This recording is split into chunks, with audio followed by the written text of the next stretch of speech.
Boy, it's been a while.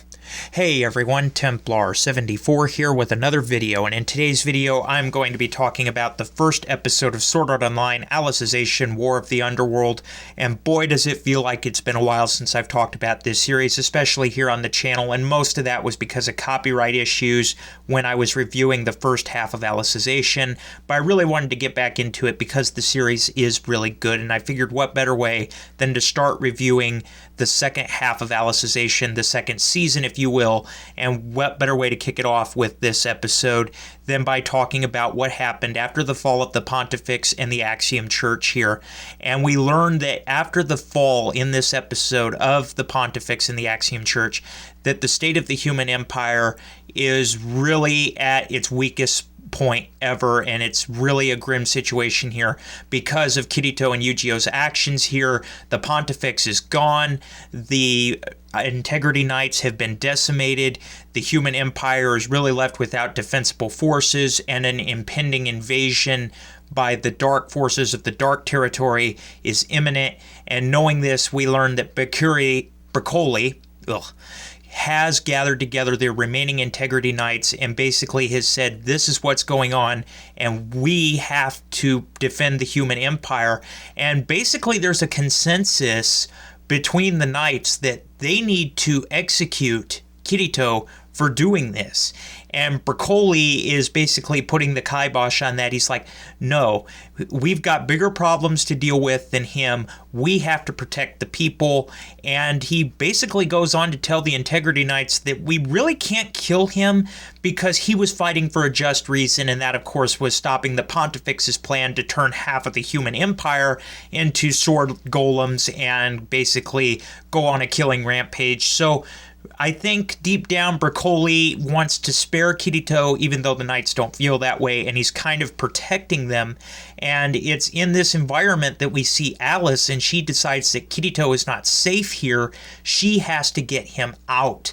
And this really isn't where the episode begins, because the beginning of the episode, though, is Alice, and we see her. She's got this new cabin out on the outskirts of Ruled Village where she used to live here, and we see that she's redeveloped a bond with her sister Selka. They've reunited. They're really close again, and she is living with and caring for Kirito at this point, because Kirito, I don't want to say he's brain dead because technically that's not accurate, and I know it really doesn't make much difference here, but because of the career field I'm in, it does to me.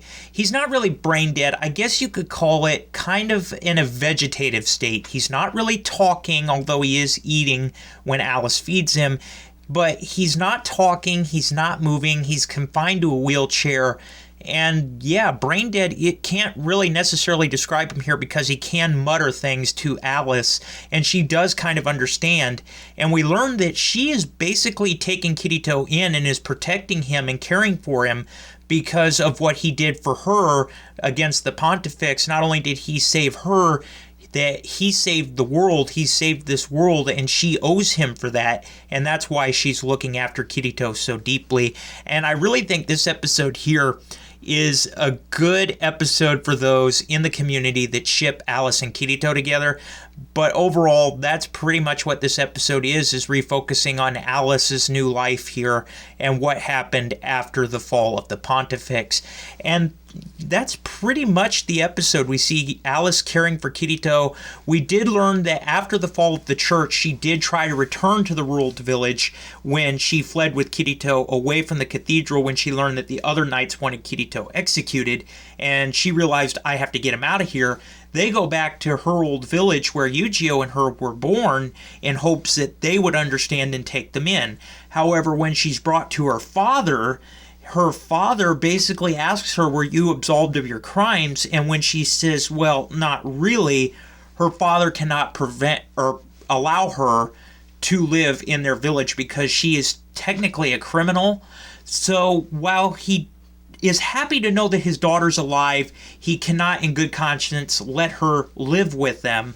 So what he does is kind of a compromise. He doesn't force them to leave altogether and get as far away from his village as possible. He will allow her to live close to the village, but not in the village, and this is where she's redeveloped her friendship and her sistership, rather, with her sister Selka. These two are pretty content with their lives, and Alice is pretty much built herself a nice setup out here in the middle of nowhere. She's got a little cave for her dragon. She's got this luscious garden.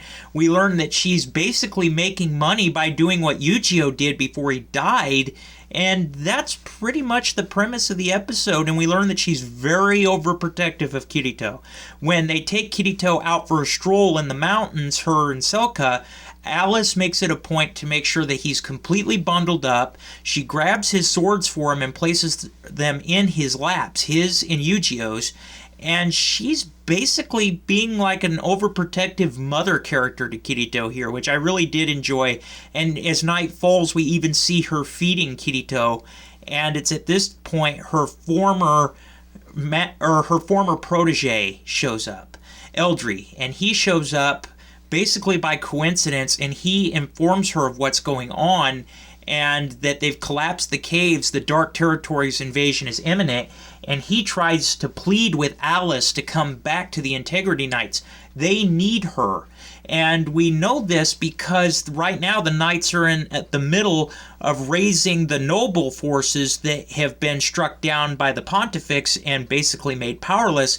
They're trying to raise these noble Knights back up to where they can help the Integrity Knights fight off this invasion. But that's not satisfactory to most of the Integrity Knights, and Eldry really wants his master to return. Alas, Alice tells him, I cannot return, and it's not because of Kirito, because Eldry first makes that accusation and threatens to dispatch Kirito right there. But Alice says it's not because of Kirito's condition. Basically, Alice says that after the fall of the Pontifex and those events of that day, she's changed. She cannot wield a sword anymore. And she said if she was to fight Eldry right now, she wouldn't even last 3 strikes against him.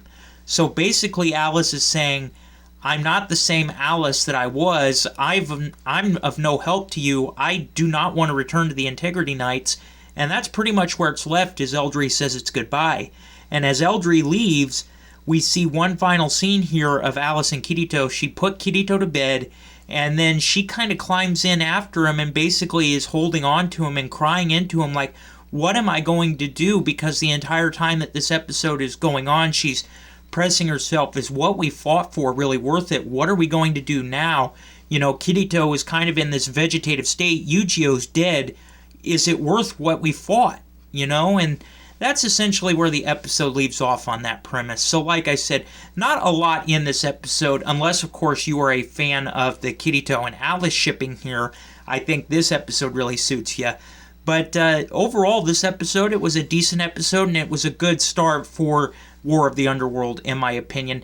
So now let's talk about the opening, Resolution, sung by Asuna's Japanese voice actor here. And this opening is freaking beautiful. There are no other words to describe it. I loved the opening. It's got a lot of foreshadowing in it, I think. A lot of glimpses as to the past of Sword Art Online and into the future here. And one thing you gotta hand to Sword Art Online, even its critics do this, is that it does soundtracks right. It has some of the best anime openings there are out there, and it's also got some of the best soundtrack too. So even critics have gone that far as to say, well, one thing it does right is definitely its soundtracks, and Resolution is another great one in my opinion. We even got to see the goddess Stacia finally animated as to how she's going to appear in the anime when Asuna ultimately makes the dive into the underworld. But that's going to be here before too long. So, yeah, we'll talk about that more when the time comes. It's just freaking beautiful in my opinion. But overall, the episode, I give the episode overall an 8 out of 10. It was a decent start for Alicization War of the Underworld. We got to see more of the kinder side of Alice, the development and changes that her and Kirito have gone through since the fall of the Pontifex. Overall, it was a great start here. And I love how, although Selka was overly ecstatic of being reunited with her sister, her father was kind of leery about it. It was a good way to handle how Alice, the former Integrity Knight, is trying to rebuild her life, so to speak, and really looking after Kirito and taking charge of that because of what he's done for her. It was just really well done, in my opinion. Don't have a whole lot of gripes with the episode. I'm really looking forward to episode 2 next week. But as always, in the comments section down below, everybody, let me know what your guys' thoughts were about this week's episode. Did you love it? Did you hate it? Did you think it was just there? What were your thoughts? Just let me know in the comments section down below, because as always, I enjoy hearing from you. Alright everyone, as always, Templar74 signing off. Have a great day everybody, and I'll talk to you all next time. Goodbye everybody.